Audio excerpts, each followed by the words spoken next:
The anatomy of an upset. Yes, Iowa has beat Ohio State before. What's it going to take for them to pull off the upset on Saturday? We look back at some past games and one key element to almost every single one of those wins against the Bucks. We'll talk with David Eickholt and a whole lot more. A busy edition of Locked On Hawkeyes.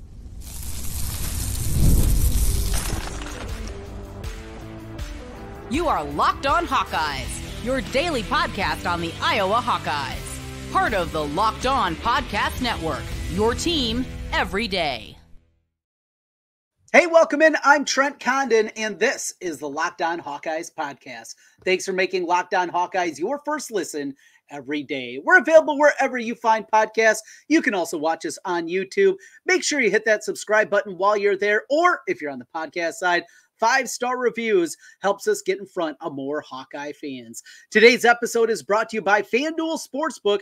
Place your first $5 bet. You'll get started with $200 in bonus bets guaranteed. Visit FanDuel.com to get started. So as we look at this monster matchup this week and the huge hill that Iowa has to climb if they're going to be able to beat this Ohio State team, a couple of things. I went back and looked at historically some of the games that Iowa has won against the Buckeyes, and most of those wins were not against the best of Ohio State teams. 1986, 1991, those were teams that were not vintage, certainly Buckeye teams. Even here in recent times, you kind of look at those squads, 2004, 2013 hanging around, and then the Woodshed game 55-24 in 2017. We're not talking about elite contenders, and that's what this Buckeye team is. So we start right there. Look, we know all the adages that go into an upset and the way Iowa has to win football games, they have to be in there. Iowa's going to have to hang around. They're going to have to win the turnover margin. But what makes this one different when you look at some of those past upset wins that Iowa's had, at least in recent history, is a lot of low-scoring affairs. 24-23, 15-13, games like that, and that's not how they're going to be able to beat it. They're going to have to score. They're going to have to put points on the board.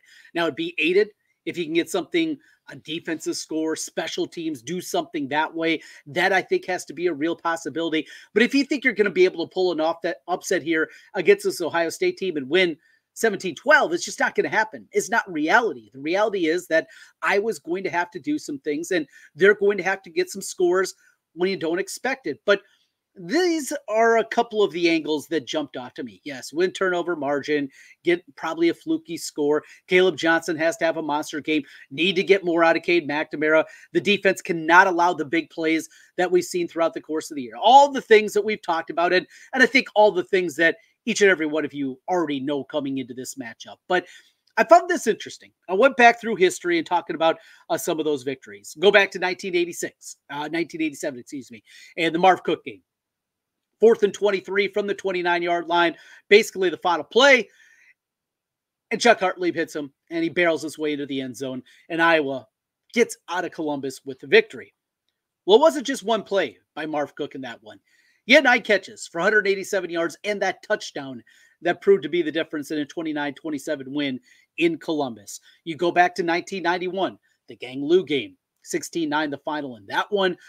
And Alan Cross had a big game, another tight end, 3 catches, 86 yards, and a touchdown, the lone touchdown for the Hawkeyes that day.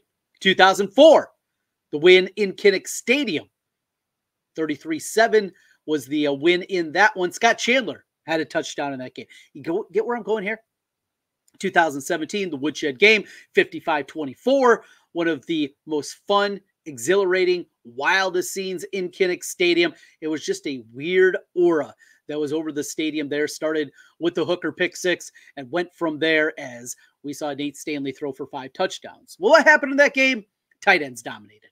TJ Hawkinson and Noah Fant both had 2 touchdowns in that game. And even the game that they didn't win recently, 2013, remembered as the tight end game, as they employed a 3 tight end set and confused Ohio State all over the place, tied going into the 4th quarter in Columbus. That was not a great Iowa team by any means, and it was a pretty good Ohio State team, and Iowa was right there with the chance to win in the 4th quarter. Jake Doozy, 6 catches, 138 yards and a touchdown, had the long one up the sideline. Fedorowicz also had a touchdown in that game. George Kittle had a catch in that game, as well as they employed something. So that's where I'm leading to a position that we just have not seen a ton in terms of yardage this season, the tight end position. Luke Lachey, if you don't know, his dad was a Buckeye great. His dad's been on the radio broadcast for years. And this one means something, obviously, for Luke Lachey. We have not seen the year that I think most people anticipated out of Luke Lachey this season. You look at the numbers overall, pretty pedestrian. Addison Estrenga, though he's piling up some catches, there just isn't a ton there in terms of yardage. It's been a lot of dump downs, a lot of check downs, those kind of things, little throws out to the flat, and there just hasn't been a ton of yardage that has gone along with it. Luke Lachey this year has 12 catches. Okay. For 97 yards, averaging 8.1 yards per reception. They need Luke Lachey to have a monster performance. They need to have him have one of those 8 catches, 95 yards and a touchdown. That's what they need. And then Estrenga to have another 4 or 5, but not 4 or 5 for 9 yards. No, 4 or 5 catches for 50 yards. That's what they need out of the tight end position. They cannot allow Ohio State down in the box and Caleb Downs to be down there and everybody else and those linebackers to get exhilarated, because the defensive line is incredibly good. This is a talented defensive line. And I don't think they're going to tee off on Caleb Johnson, but they're going to be ready to go. I mean, they're going to be geared up. And speaking of past games, 1997, Tavian Banks goes in to Ohio State, and Andy Katzenmoyer and company had something else waiting for Tavian that day. So what I'm getting at is you need more. And the passing game still has its warts. Is there something from Caleb Brown, the former Ohio State Buckeye himself? We talked about last time out against Minnesota. He got 1 snap. And in that 1 snap, he didn't run his route correctly, and it would have been a touchdown. Well, can't do that. You just can't. You would think this would be a game that he'd be geared up. He'd be ready to go. He would be all locked in to do the things that he needs to take the talent that he has. And he's a talented kid, and get out there. We'll see on that front. So there is a little bit of the anatomy of an upset. At least Iowa's past upsets against Ohio State, or victories against the Buckeyes in past years. Tight end has been a huge part of that. And I believe it's going to be a huge part if Iowa's going to have any chance of hanging around. The likelihood, I don't believe, is high. Yes, sometimes I get a little too negative. I get that. But this Ohio State team is a different animal. They haven't been tested. That's something, if Iowa can hang around, maybe they do get a little bit tight. I like Will Howard. I love Will Howard. He's all right. Surprised that they didn't find somebody better with all the money that they were spending. But that aside, this team has ridiculous weapons on the offensive side of the football. That offensive line that was much maligned a year ago has really shored up, including in the middle with the transfer that they got from Alabama that was having all kinds of troubles himself a year ago, if you remember, in that Rose Bowl game against Michigan. Also brought in a tackle from San Diego State.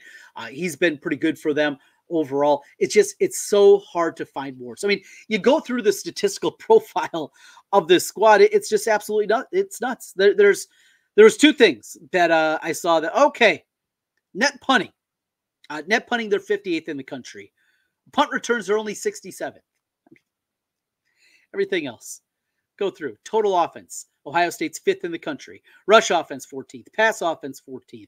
Scoring offense, 4th in the country. 2nd in total defense in the country. Rush defense, they're 3rd. Maybe you can get them through the air. I don't know. They're just 9th in passing yards allowed this year. Number 1 in scoring defense, have only given up 6.8 points per game. It's going to be tough. David Eickholt's going to join us. We'll talk more about this, plus a little Iowa basketball as well. Get into the hoops as we start to get ready for basketball. Of course, Big Ten Media Days over the last couple of days. David Eickholt will join us as we continue. This is Locked On Hawkeyes. Today's episode of the Locked On Hawkeyes podcast is brought to you by FanDuel Sportsbook.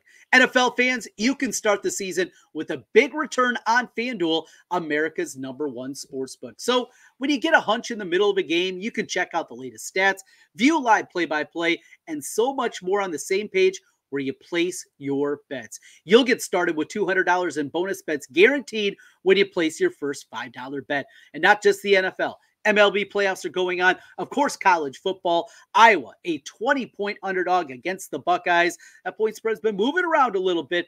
One thing is certain. Ohio State is a big favorite in this game. You could also play a team total there. You think Iowa's going to get over 12.5 points in this football game? You can bet on just that, or go the other direction with the under. You'll get started again with $200 in bonus bets guaranteed when you place your first $5 bet with FanDuel. That's FanDuel.com is where you can find all the information. FanDuel.com.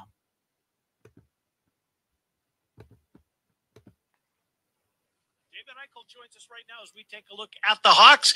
Big Ten Media Days, basketball media days are underway. We'll touch that as well, and David joins us. David, Trent, Ken, thank you for coming on. How are you? Press conferences yesterday as the Hawks come off their bye, off to Columbus. Water gets a little deeper, clearly this weekend with Ohio State on the other side of the field. Good to talk to you, David. How are you? Doing well, guys. Yeah, I mean, I think this is going to be, obviously Ohio State's biggest test of the year. This is going to be Iowa's game of the year as well. But a lot of interesting factoids going into this one. Obviously, the spread opening up at 23.5 and going down nearly 4 points. I believe it's down to 19.5. It is big movement now. And, I think there's a lot of belief from Vegas that Iowa's at least going to be able to find a way to keep this thing close. But I'll be honest with you guys. I think this is the most complete and most talented Ohio State team that's ever put on the uniform. I am very, very high on this Buckeye squad. They are a complete team, and that's not always been the case here, even as great as these Ohio State teams. Are we sold on Will Howard? He's the weak spot. I mean, he's the one at least that maybe has the most questions about them. Probably that and linebacker, I guess, would be linebacker. The two. Those would be the two spots. But, I mean, we're picking nits here. Yeah, we are. We really are. Walking in there, David, I'm sure you've been out there before. It is as loud of a stadium as I've been in. I've been in Bryant-Denny for Alabama, Tennessee. I have been to all the big stadiums here across the Midwest and across the country for big games. This is as loud as an environment as I can be. Is this Iowa offense ready for that? Is Cade McNamara, is Tim Lester and company, are they ready for not just the talent, are they ready for this environment? I mean, if they're not, they're going to have to be. I mean, right? I do think that was at least a little bit of an advantage for Iowa and a very good thing for Iowa that two things happened. One, that they've already played one Big Ten road game. Yes, it's Minnesota. We know that stadium and the fan base, but it was a sold-out game. They did not commit many penalties. The offense ended up, firing, especially in that second half. They didn't take too many big risks. But number two, they got the bye week. But the other side of it is, I don't think Iowa's particularly been sharp coming out of the bye week over the last decade or so. And they need to put together a complete game. Their best players need to play their best game of the season in order for Iowa to have a chance. But I'm kind of with you guys. I think the two big question marks for Ohio State are probably quarterback and linebacker. I think Iowa has the edge at linebacker. I mean, I think Shea Higgins, Nick Jackson, Sebastian Castro are arguably the best linebacker trio in college football. But the other side of it is when it comes to Will Howard, I don't think Ohio State needs a lot out of him. I mean, it's not like the past Ohio State teams where you have, C.J. Stroud, you have guys that go in there and throw 5 touchdowns. They don't need to when you have a two-headed monster in that backfield and all the weapons that you have at wide receiver. Will Howard just doesn't have to – as long as Will Howard doesn't lose them the game, they're going to be fine. So Iowa's going to have to be as ready as it can be, and they cannot afford a lackluster first half, which we've kind of become accustomed to seeing for the first 4 games. Jeremiah Smith is already talked about in the same category, if not even better than Olave and Wilson and Harrison and all the great Buckeyes that have come before him. Jeremiah Smith is getting this type of hype put on him. And from what we've seen so far in the games that we've seen him play, I think it's warranted. I mean, he's built differently than all of these other guys, right? He's bigger already. What'd you say, Trent? He's 18? Just 18-year-old kid, for crying out loud. And Iowa has had some problems with their secondary. It's not like it's a weakness by any means, but it seems like there's been more there than there have been in the previous years, which is, I guess, why we talk about them getting beat deep. And here comes Jeremiah Smith. I mean, you're exactly right. I mean, I think that's been my big key to kind of watching heading into this game. And I'll say it too, Jeremiah Smith is the first wide receiver recruit ever to be number 1 overall by the 24/7 Sports rankings coming out. Not a quarterback. He's not a quarterback. He is not a quarterback. It was a wide receiver, Jeremiah Smith. He is a freak athlete, and this is the big deal for me hanging in this one, right? I believe Jamari Harris is going to guard Mbuka. That cornerback 2 spot, man. Somebody has to step up. And Deshaun Lee, I believe, is going to get the start. We've been kind of waiting to see if that CB2 can separate himself a little bit. I'll tell you, if Deshaun Lee ends up limiting, you are not going to stop Jeremiah Smith. If you limit Jeremiah Smith, Deshaun Lee needs to be at the start of the rest of the season. This kid is an absolute freak athlete. I don't think it's overhyped. I've been scouting, high school football players for a decade now. Man, I'm getting old. Holy moly. Jeremiah Smith is arguably the most complete player I've ever watched up close and scouted. The only other guy I would probably put in his category that I've seen firsthand is Micah Parsons. Pretty good company. Pretty elite group. Not bad. Hey, were you surprised, speaking of the cornerback spot? I know it's the depth chart. It's Iowa football in the depth chart. But TJ Hull was still listed as the starter. Were you surprised by that at all, or is it just chalk it up to Kirk Ferentz and depth charts? You mean Kirk Ferentz depth charts? Yeah. I do love overanalyzing depth charts, and it's ironic. I'm kind of hypocritical because I love overanalyzing them. I also say don't take them seriously, right? Look, I think TJ Hull still has the potential to be a really, really good player. I still think John Nestor is going to be a very good player for Iowa as well. But Deshaun Lee has a big opportunity, and I think he earned himself a lot more credit, not credibility, but there's just a lot more to him. I think especially after last week's game, because if you remember, Minnesota went after Deshaun Lee early. They went after him often, and I think he rose to the occasion. And if I'm Ohio State, with the explosive plays that Iowa has given up this season, I look at the wide receiver room, I look at Will Howard, and I say, guys, let it rip. Throw the ball downfield to Jeremiah Smith. Make Iowa's cornerback 2 step up. Make Iowa's safeties, who I don't think have particularly had the greatest year. I think they're still really good, but just not what we're accustomed to seeing. I'm not going to be surprised if Ohio State goes for the kill very, very quickly in this game. Is there more pressure this week on McNamara because he's had success against Ohio State in the past? I think if he was still in the Michigan uniform, yeah. I just don't see how you can correlate that with this team. I mean, with all due respect to Iowa right now, I believe that Michigan team is better than this year's Iowa team from what we've seen to this point. I think Cade's going to be asked to do a lot more for this Iowa team than he was in that 2021 game against Ohio State as well. And on top of that, this is just a completely different Ohio State team. I mean, as you guys kind of opened up with, we've seen Ohio State, we've seen their secondary struggle throughout the past few years. At times, the defense not really hold up. The offense been explosive. This is not your father's Ohio State team. This is, I believe, arguably one of the top 5 most talented rosters that has ever been assembled in college football. I mean, I'm not saying they're unbeatable, but just from an on-paper standpoint, the collective talent is incredible. Now, does that directly translate to, they're going to win the national championship? Does that directly correlate that they're going to beat every team on their schedule? No, it does not. Coaching matters. Execution matters. But from a pure talent perspective, I think this Ohio State team is just loaded from top to bottom in nearly every single position. Caleb Johnson, one of the few remaining Ohio natives on the roster, did he provide some bulletin board material saying, even if they offered, I wasn't going to go there? Your takeaway for the press conference the other day, and Caleb maybe faded the flames just a little bit.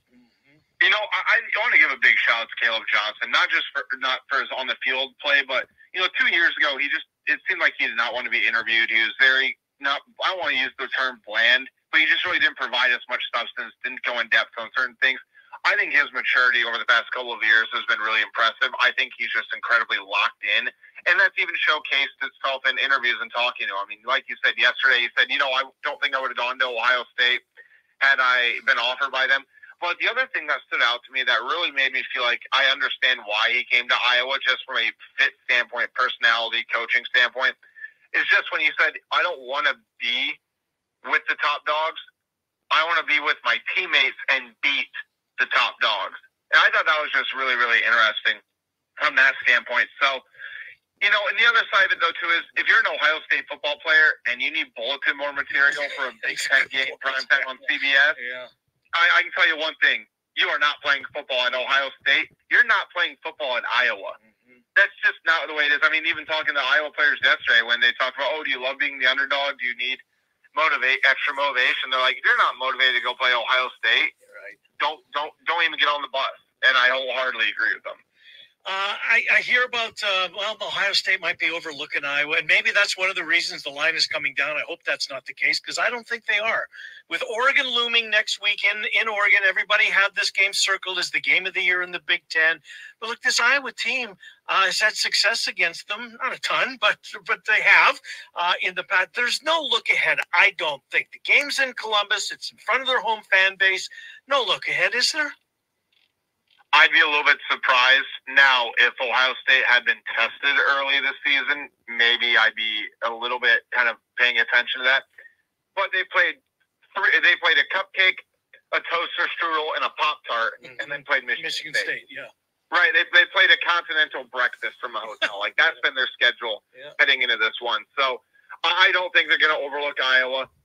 I think they're just going to really try to perfect what they can control before they go play in that game of the year against Oregon. But I'll tell you this, too. I'm not sleeping on Penn State anymore. I was not very high on Penn State. I think they were a little slow out the gate, but I think Penn State's turned into a really, really good football team as well. But no, I mean, again, I think if they were on the road to Iowa, I think Iowa, the odds might be a little bit make more sense to me. But I'll just be completely blunt with you. I'm a little bit surprised the line is as low as it is.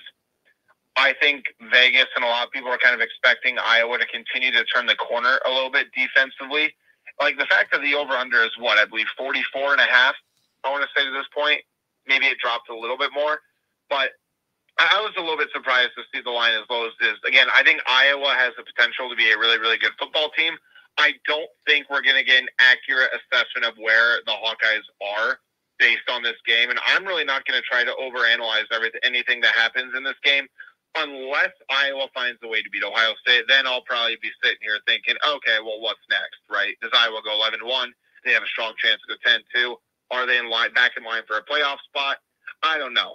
But I just don't see how Ohio State really overlooks them, especially because Ohio State really has not been to the national championship. They haven't gotten it done. So I think Ryan Day is completely locked in, because if Ryan Day does not win a national championship this year, maybe I'm crazy. I don't think Ryan Day's job next year is 100% secure if they at least don't get to the national championship. Right. Or Michigan in the final week of the regular season. Boy, I lost it's 44.5, 45, so you're spot on. Not a whole lot. I saw the team total for Iowa was 12.5. I think that was at FanDuel that I saw that one. Not a lot of hope in this Iowa offense, at least in the betting markets. David, last couple of days, yesterday it was the ladies, today it's the men with the Big Ten basketball media days. Give us a takeaway on each side. We find out Sydney Fulcher is going to be out until November with a knee scope. And, of course, this could have men's been worse, team, I guess, right? Yeah, she'll be back. That's the good news. 11th for the men in the media poll there. A takeaway on each side, both men and women. I'll be honest with you. I think Iowa's going to be better than the experts predict. I'm very high on this women's team. I think, obviously, it's going to be a drop-off post-Caitlin Clark. But I do think there is a chance that Iowa women make the Sweet 16. I think they could be aligned to be a potential as high as a 4 seed. I think realistically they could be a 5 or a 6 seed in the upcoming NCAA tournament. I think that they have a very good team. I'm curious if Ava Hayden can really control the post as a true freshman, 6'4", moving Hannah Stolke back to the 4. I think this is still going to be a really exciting team to watch. And I got to tell you, I was a little bit surprised to see them sell out the season. I thought they would get close.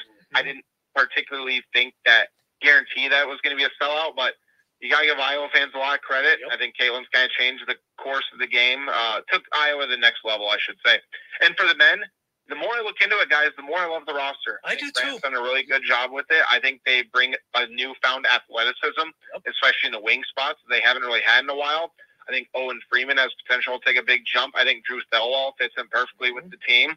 I think it's an NCAA tournament caliber team. The more I like it, the more I see it, the more I like it. But obviously, we need to see how it all translates on the court. But just from an outsider perspective, I'm not going to be surprised if they end up, 8th, 9th, 7th, 8th, or 9th in the Big Ten. I think that'd be a very good year for what they have. No, you're preaching the choir. Trent and I both feel the same way. I mean, we were seeing projections from, granted, a couple of months ago, somebody had him pick 16th. It was the 15th. Today, the media poll came, Trent 11th?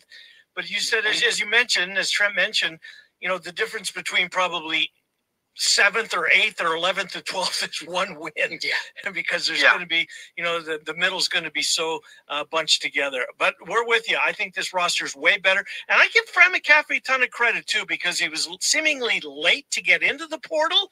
Maybe he was just making sure the fit. But once he started to, do a little business in there, he kept filling up his cart. I loved what he did. But before the transfer portal closed, this roster's better than I thought it had a chance to be, David. Seydou Traore. Yeah, that's the guy. Yeah, me too. Yeah. That's been my guy since I watched him on film and I heard Iowa was going after him. Yep. I just think he's a different fit from what Iowa's had. I think he can do a little bit of everything. I think he's a strong rebounder on both sides of the floor. And guess what? He loves to play defense. He's a defender. He likes to play it, and he likes getting in transition. Drew Thelwell, if he can hit threes on a consistent basis, is a really good passer. He's a long, athletic point guard, and it's another guy who I believe is the winningest player in Morehead State basketball history. Winning translates at every single level, and with him and Brock Harding splitting the one, I think it makes a lot of sense. That's David Eickholt from 24/7 Sports Hawkeye Insider. A little basketball talk there at the end, and plenty of football with the Ohio State matchup coming up on Saturday. Speaking of basketball, Caitlin Clark with another honor, Rookie of the Year, but not unanimous. We'll talk about that as we continue. This is Locked On Hawkeyes. Today's episode of Locked On Hawkeyes is brought to you by Game Time and the Game Time app. Game Time has a new feature called Game Time Picks that makes getting tickets for your favorite live events even easier. Game Time filters out the fluff to show you only incredible deals on great seats so you don't have to waste time searching through thousands of tickets. The app is absolutely set up for you, and you can set it up in your own way. What I love to do is toggle that all-in pricing, making sure you're going to know exactly what your total is up front for any ticket, concert, whatever it may be. You're looking at the game, football, basketball, baseball. They got you covered on the Game Time app. No more surprise fees at checkout. Plus, you can see exactly where you're going to be. Get a panoramic view of your seat in the app before you buy with Game Time and their lowest price guarantee. Game Time will credit you 110% of the difference. Take the guesswork out of buying tickets with Game Time. Download the Game Time app, create an account, and make sure you use the code LOCKEDONCollege for $20 off your first purchase. Terms apply. Again, create an account and redeem code LOCKEDONCollege, LOCKEDONCOLLEGE for $20 off. Download Game Time today. What time is it? Game time.